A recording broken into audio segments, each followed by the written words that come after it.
Como parte de la nueva gobernanza para la pandemia, el presidente Gabriel Boric encabezó la primera reunión del Comité Interministerial de Respuesta al COVID-19. De este tema queremos hablar con el ex ministro de Salud, Jaime Mañalich. Jaime, ¿cómo está? Muy buenas tardes. Muy bien, Ivo. Me informaron que ahora vas a estar a cargo de la moneda, así que mucho ánimo y fuerza con eso. Sí, es difícil, usted lo sabe bien, ¿o no? Pregunte nomás. Sí. Jaime, ¿qué le parece este comité interministerial, esta nueva forma de gobernanza que propone la actual administración? Si bien llevan esta tercera semana al mando del país, han sido bastante críticos con la gestión efectuada durante el gobierno del expresidente Sebastián Piñera, donde usted fue ministro de Salud.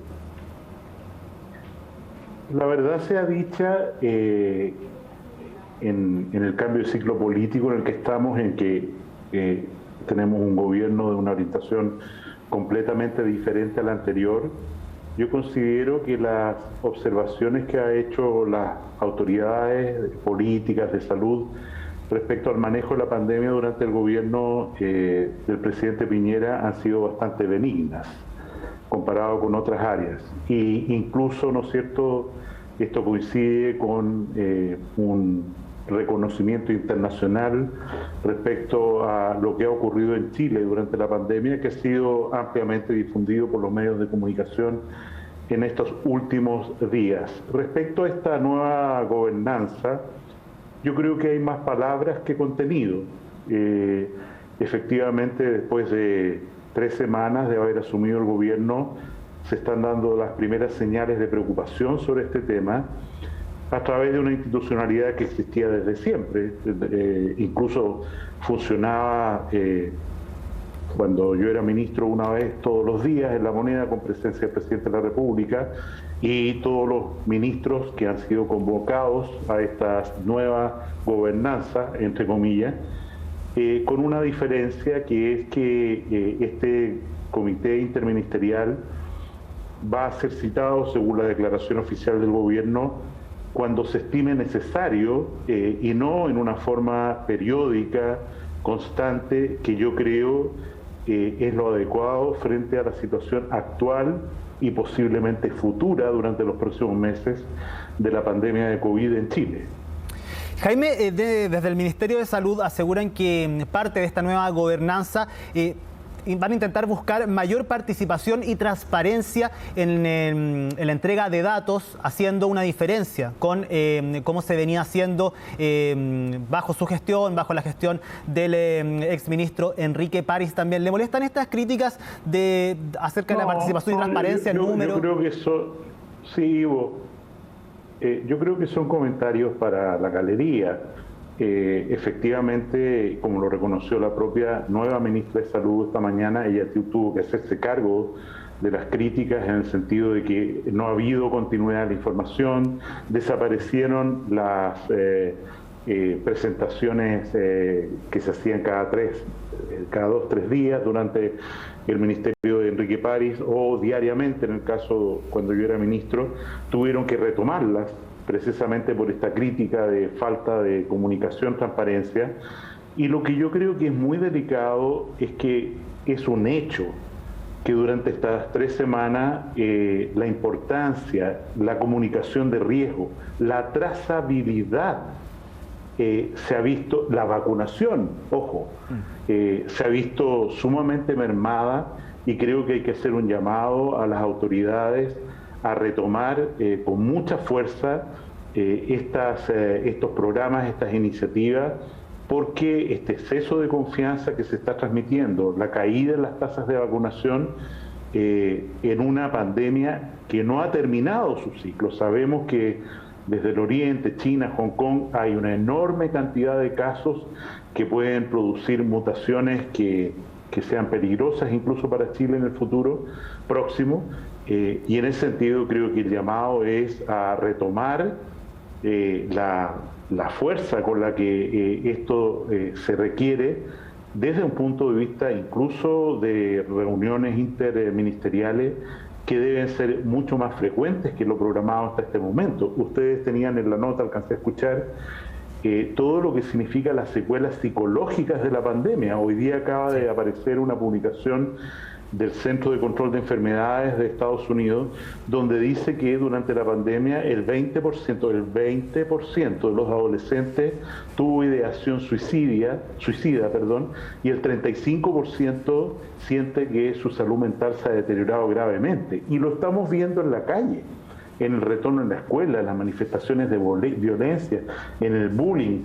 Es decir, estamos todavía muy enfermos, incluso de las secuelas de la pandemia, y va a requerir mucho esfuerzo para manejar eso. Esto sin entrar a hablar de lo que significa la terrible brecha de listas de espera, de pacientes que no han podido resolver sus problemas de salud debido al énfasis de la pandemia como problema mundial durante los 2 últimos años. ¿Es débil la comunicación de riesgo? ¿Ha sido uno de los puntos débiles quizás de la implementación de esta nueva gobernanza? ¿Han existido presiones incluso de algunos grupos por incluso retirar la mascarilla en algunos lugares públicos? Lo hablábamos durante la tarde con el secretario general del Colegio Médico también, que en los puntos de prensa había la posibilidad de estos reportes diarios de hacerles preguntas directamente a las autoridades, y la gente también veía estos reportes que se transmitían generalmente al mediodía. Bueno, el rol de esos reportes no es solo informar, sino que, como dijo la ministra, es también educar, porque este es dinámico. O sea, ¿qué se ha hablado, por ejemplo, de la variante Omicron BA2? ¿Cuándo llegó a Chile? ¿Cuántos casos hay? ¿Qué significa? ¿Qué es lo que se está diciendo respecto al aumento de casos en la población escolar? ¿Y qué riesgo representa eso? ¿Y qué medidas hay que tomar? Insisto, la sensación de falsa tranquilidad. Piense usted que ayer se informó del fallecimiento, desgraciadamente, de más de 100 personas. O sea, esto está muy lejos de terminar. Ya sabemos que influenza, como otro virus, va a ser muy importante durante este invierno. ¿Cómo se va a diferenciar si la persona tiene influenza o tiene una infección por COVID? ¿Dónde van a estar los test, etcétera? Creo que hay mucho trabajo por hacer, y es bueno que el gobierno tome la iniciativa en esto antes, ¿no es cierto?, de que responder a una presión ciudadana. La única comentario formal que se hizo respecto al manejo de la pandemia en la rueda de prensa de hoy día fue por el ministro de Hacienda, en el cual él dijo que se habían cometido algunos errores, fundamentalmente en la oportunidad de las ayudas financieras, y yo lo entiendo porque él tiene una espada sobre la cabeza que es el quinto retiro. Y desgraciadamente su lenguaje, la forma de decir las cosas, le da fuerza a los parlamentarios para que impulsen aún con mayor vehemencia este quinto retiro, con todos los efectos que sabemos que puede tener para la economía del país. Y en términos de vacunación, ¿qué le parece esta estrategia que le pudimos consultar hoy día a la ministra de Salud, María Begoña Yarza? Esta estrategia que está implementando el gobierno de apostar por la dosis de refuerzo y tener frenado el calendario de vacunación. No son pocas las personas que se preguntan qué pasa con el calendario de vacunación. Hay ciertas dudas con eso también. ¿Usted cree que tenga éxito esta estrategia? No, yo creo que es un error negligente. La única posibilidad de salir adelante de esta pandemia es que la mayor cantidad de personas en Chile tenga inmunidad, ya sea por vacuna o porque se enfermó, ¿no es cierto? Y de esa manera el virus no encuentre un terreno propicio. ¿Quiénes han tenido menos posibilidad de vacunarse? Quienes no han podido salir del trabajo, quienes están en una situación de falta de información, quienes están concurriendo a la escuela y no se están haciendo bien los operativos en la escuela para vacunar. Y en ese contexto, aquí no se trata de lo uno o lo otro, hay que apostar a la tercera dosis y hay que simultáneamente lograr vacunar a toda la gente que está rezagada. Sabemos que el pase de movilidad no se está exigiendo en ninguna parte en la práctica, salvo contadísimas excepciones, no se está fiscalizando. Entonces, como instrumento para lograr que la gente se vacune, el pase de movilidad ha perdido efectividad. Sí, en ese sentido, ¿hacia dónde cree usted, en cuánto tiempo se podría implementar un cambio de gobernanza? No es fácil, a usted le tocó el inicio de la pandemia, por supuesto, después al ministro París también. Estamos en un momento que es cierto, hay menores índices. ¿Esto podría ser también propicio para poder implementar este cambio de gobernanza? ¿Se debería haber ido más lento quizás, con propuestas más concretas? Creo que aquí, en lo que se ha anunciado hoy día perdón, Ivo, hay una intención muy clara: sacar el tema COVID de la moneda. Ese es el objetivo de esta, comillas, nueva gobernanza. Yo creo que eso es un error.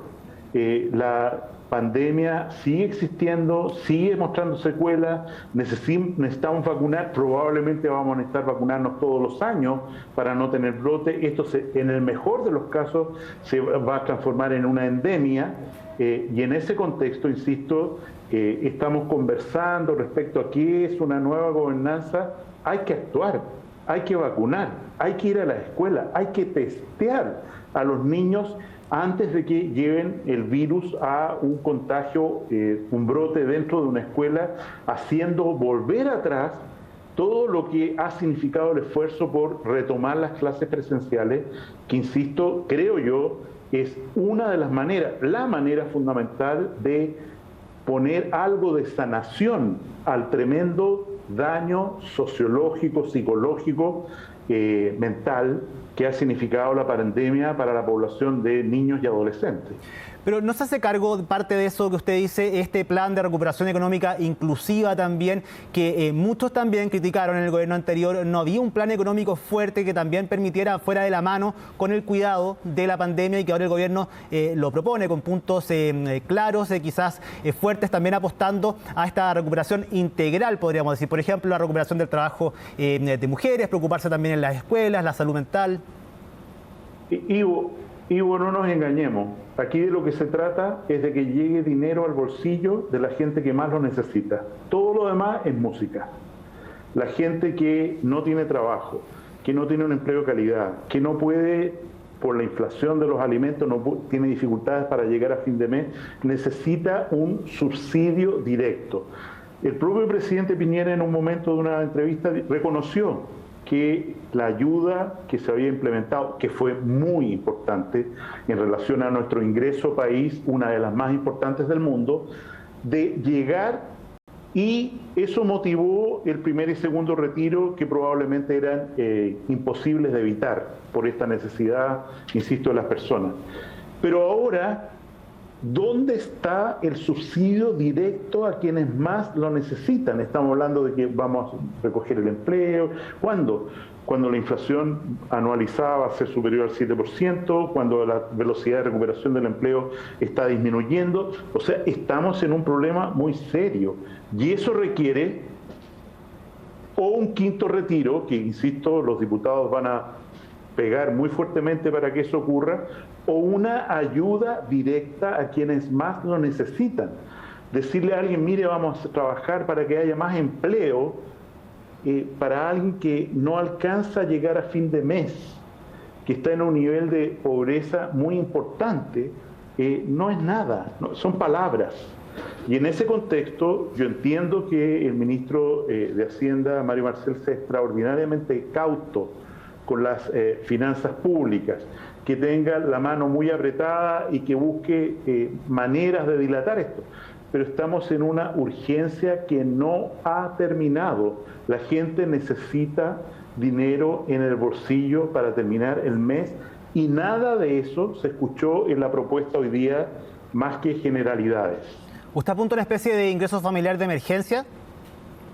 No, yo no soy economista. El diputado Naranjo propuso eso, no ha sido bien valorado. Creo que por generar un subsidio al empleo, o sea, mejorar la renta de quienes tienen empleo, es una obligación mínima. O sea, esto es lo que usted debería ganar, se ha reempleado, lo felicitamos, pero no alcanza a llegar. Aquí va a tener un complemento, el ingreso complementario que se ha prolongado hasta ahora, hasta el mes de marzo, ¿no es cierto?, para quienes tengan empleo. Más allá que eso, yo creo que hay que hacer un levantamiento serio, rápido, y generar una ayuda directa, insisto, llámese como se llame, a las familias que más lo necesitan. Y para terminar, ¿usted cree que si no sale esta ayuda que usted dice que deberían proponer, está la posibilidad de que se apruebe el quinto retiro entonces? O sea, el quinto retiro, independiente de las manifestaciones en contra de las actuales autoridades que antes votaban siempre, incluso el presidente de la República, a favor de los retiros, resulta un mensaje muy contradictorio, porque los mismos, ¿no es cierto?, que antes decían que eran imprescindibles, ahora dicen que, imagínense, el argumento, se produce inflación. O sea, resulta curioso que alguien que nunca tuvo preocupación por eso, hoy día diga esto puede producir inflación. Y la gente va a demandarlo si la necesidad es tremenda. Ponerse una venda en los ojos y no reconocer esa situación es muy complejo y evidentemente la gente ya ha aprendido a manifestarse en la calle cuando tiene necesidades. Y lo va a seguir haciendo y lo va a seguir haciendo con mucha más fuerza si esto no se resuelve a la brevedad.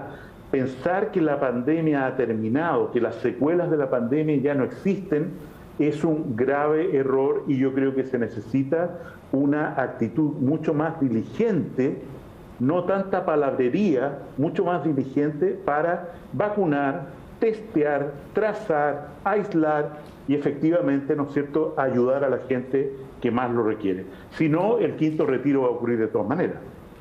Jaime Mañalich, ex ministro de Salud, le agradecemos por conversar con CNN Chile. Que esté muy bien. Gracias, Ivo, que esté muy bien.